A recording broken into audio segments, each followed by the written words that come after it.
Alhamdulillahirabbil alamin. Jazakallah Bunda atas ilmunya pagi ini. Mohon maaf. Langsung tahu sesi tanya jawab ya Ustaz. Iya, silakan. Oh, ya. Ibu-ibu yang dirahmati Allah, silahkan jika ada yang mau bertanya langsung kepada Gurunda, bisa tekan tombol raise hand atau kolom chat. Silahkan.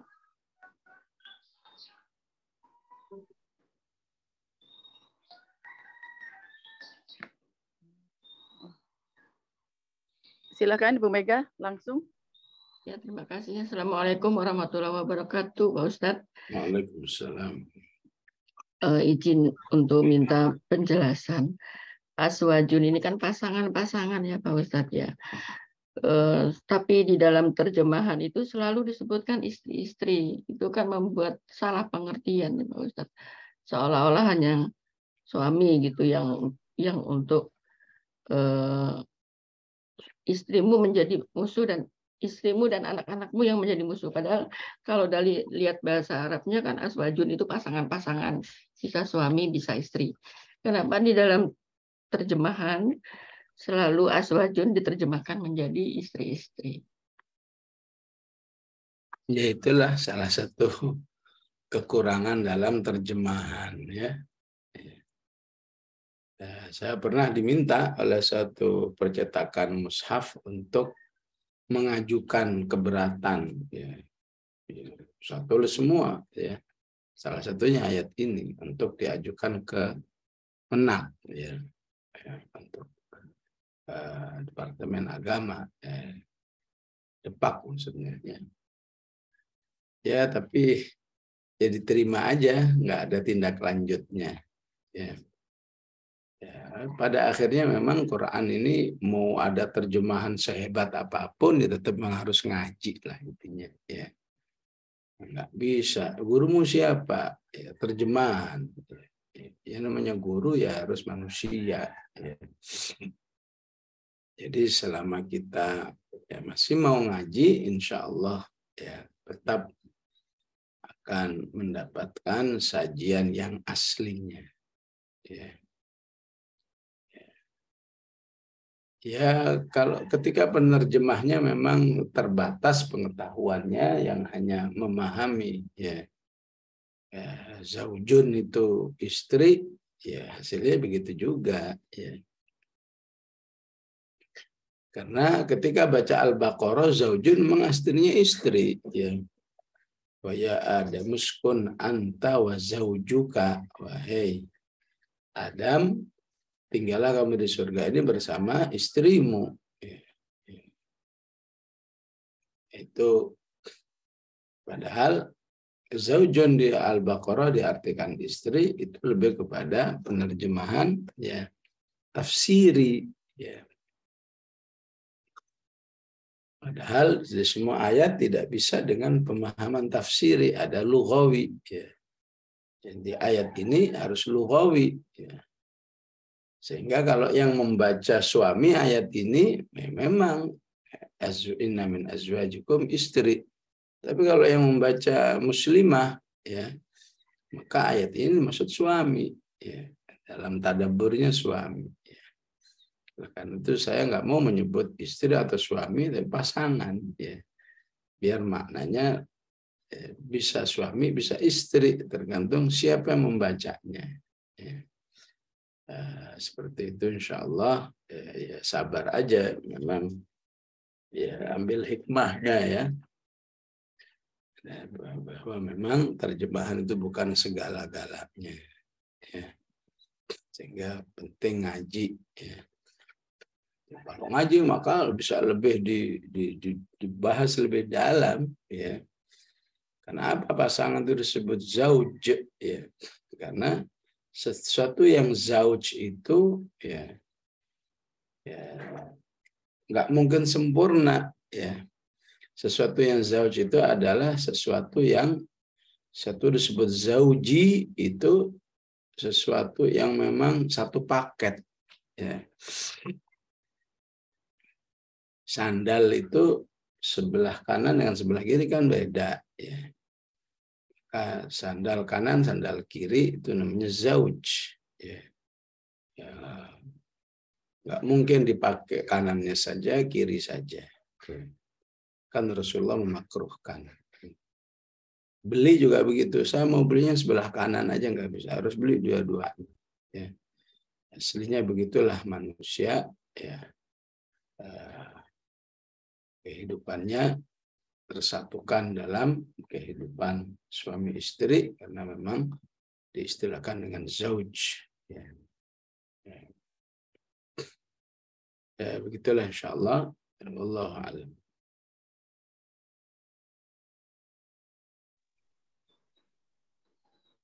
Jazakallah Ustaz atas penjelasannya. Lanjut ya Ibu Martini. Langsung silakan. Assalamualaikum Ustadz. Afwan mau bertanya mengenai kesalahan dalam rumah tangga. Kalau kesalahan itu yang besar gitu ya, misalnya terjadi perselingkuhan gitu ya, seorang istri atau seorang istri lah misalnya, kalau suami istri gitu, itu bagaimana gitu ya? Apakah tetap dimaafkan gitu ya, akhlak yang buruk seperti itu? Iya, memang Al-Quran mengatakan ya, memaafkan semuanya kecuali perselingkuhan. Ya. Jadi memang ada pengecualian ya. Illa ayyatina bifahishatin mubayyinah. Ya. Kecuali karena perselingkuhan ya. Maka seseorang dimaklumi jika tidak memaafkan. Ya. Ya, di zaman seperti ini, ya kalau zaman dulu kan udah nggak mungkin kan, dan perselingkuhan berarti dibunuh, dirajam, ya. Kalau sekarang kan nggak ada perajamannya gitu. Ya. Apakah kalau memaafkan, kalau mesti tetap memaafkan juga, ya. Apakah masih memungkinkan? Ya tentu masih memungkinkan. Ya. Jika ada kesiapan, ya.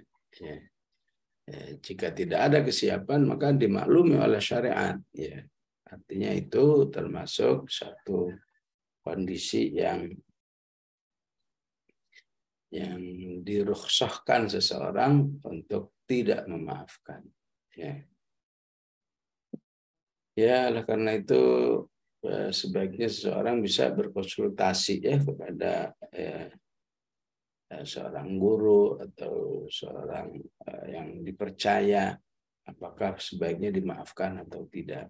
Ya, ya di kasus lapangan saya katakan kira-kira kalau kamu memaafkan, kamu kepingin konsekuensi seperti apa gitu ya.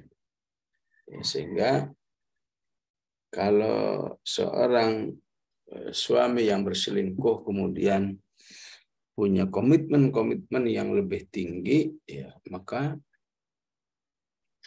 ya, silahkan kalau kamu nggak maafkan. Ya, di lapangan sering terjadi, saya katakan kamu bebas memaafkan, itu dimaklumi oleh Allah. Ya. Kalau nggak maafkan, ya tentu lebih dimaklumi, tapi kamu harus punya tuntutan. Ya. Sebagian muslimah misalnya, saya akan maafkan kalau kamu menghafal Quran. Ya, akhirnya benar, ya suaminya mau menghafal Quran. Ya. Akhirnya suaminya lebih soleh lagi, ya lebih taat lagi kepada Allah. Maka insya Allah pengorbanan seorang istri dalam memaafkan suaminya yang sangat hancur, saya kira ya, kalau sudah sampai selingkuh, apalagi selingkuhnya udah sampai zina maksudnya, ya maka kalau sampai dibayar dengan ketaatan kepada Allah yang luar biasa, ya di satu sisi dia telah menghancurkan dengan perzinahan itu, di sisi lain dia ingin menebus kesalahannya itu dengan kesabaran menghafal 30 juz misalnya, ya dari sebuah kondisi yang dia pikir udah nggak mungkin orang kayak saya, tapi demi saya dimaafkan oleh istri saya, ya tentu dibalik itu demi anak, demi ini, demi itu dan seterusnya, ya lakukan ya berbagai macam amal soleh tingkat tinggi itu, ya, sehingga sudah seharusnya ya istri melaksanakan akhlak 3 tadi, wa in ta'fu wa tasfahu wa taghfiru. Ya. Semoga itu menjadi sebuah prinsip yang disebut at-taibu kaman la dzambalah, ya. Orang sudah bertaubat maka seakan orang yang sudah tidak berdosa lagi. Karena amal-amal solehnya sudah jauh lebih tinggi dari kekurangannya. Wallahu a'lam.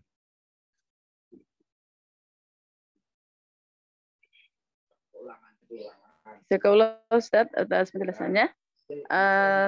Ibu-ibu silahkan langsung kalau jika ada yang mau bertanya lagi.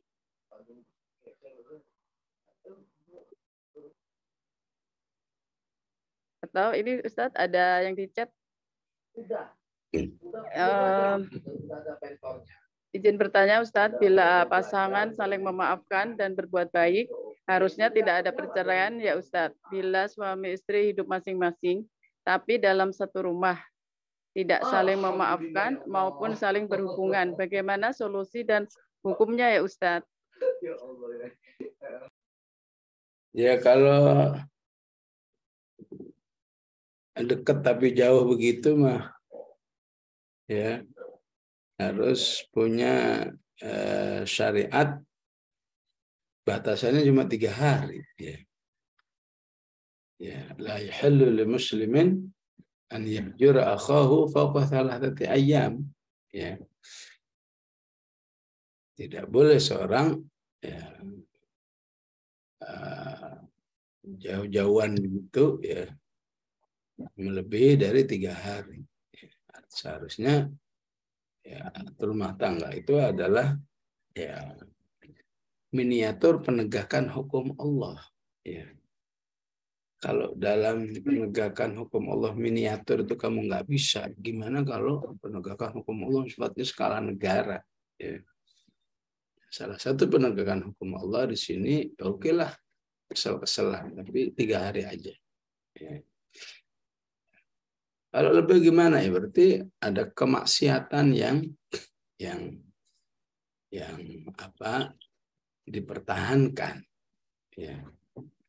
Ya mungkin bisa coba dulu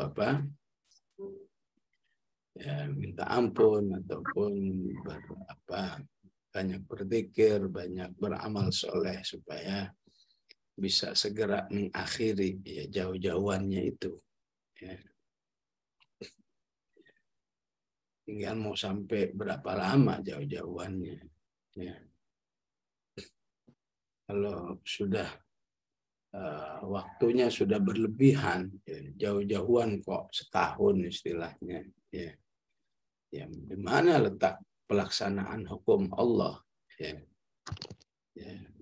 Nah, kalau sudah hukum-hukum Allah sudah mulai tidak terlaksana, ya maka sudah sewajarnya kalau berpikir kepada perceraian. Ya. Jangan sampai ya kelihatannya sebuah rumah tangga, tapi di dalamnya nggak ada rumah tangga. Ya. Al-Quran tidak mau untuk rumah tangga yang hanya status. Ya. Rumah tangga yang benar, yang memang betul-betul rumah tangga. Ya.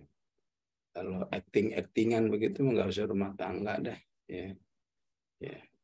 Ya mungkin sebulan, 2 bulan, ataupun setahun kalau masih ada usaha, ya usaha dan ada progresnya, ya untuk mengakhiri rumah tangga acting, ya insya Allah bisa dimaklumi, bisa diampuni Allah. Tapi kalau memang keduanya bersepakat, ya rumah tangga kita emang gayanya begini ya, yang penting kita tidak pisah, ya. Silahkan masing-masing, nggak ada urusan kamu sebagai istri silahkan, kamu sebagai suami ya, maka itu namanya tidak tertegaknya hukum Allah ya. Padahal Allah katakan fa in khiftum alla yuqima hududallahi fala junah 'alaihima fi maftadat bih. Ya. Ditegakkannya rumah tangga itu agar terjadi penegakan hukum-hukum Allah di dalamnya. Allah a'lam. Alhamdulillahirabbil alamin. Apakah masih bisa ada pertanyaan, Ustaz? Ya, boleh satu lagi. Ibu-ibu silakan kalau ada yang mau bertanya masih bisa.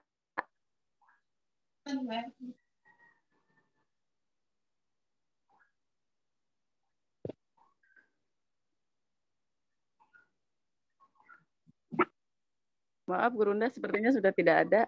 Sudah ya, alhamdulillah. Bismillahirrahmanirrahim. Alhamdulillahirabbil alamin. Allahumma salli wa sallim ala Muhammad wa ala ali Muhammad. Rabbana la tuzigh qulubana ba'da idh hadaytana wa hab lana min ladunka rahmah innaka antal wahhab.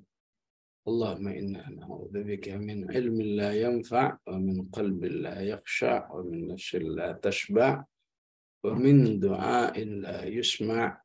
ربنا هب لنا من أزواجنا وذرياتنا قرة أعين واجعلنا للمتقين إماما.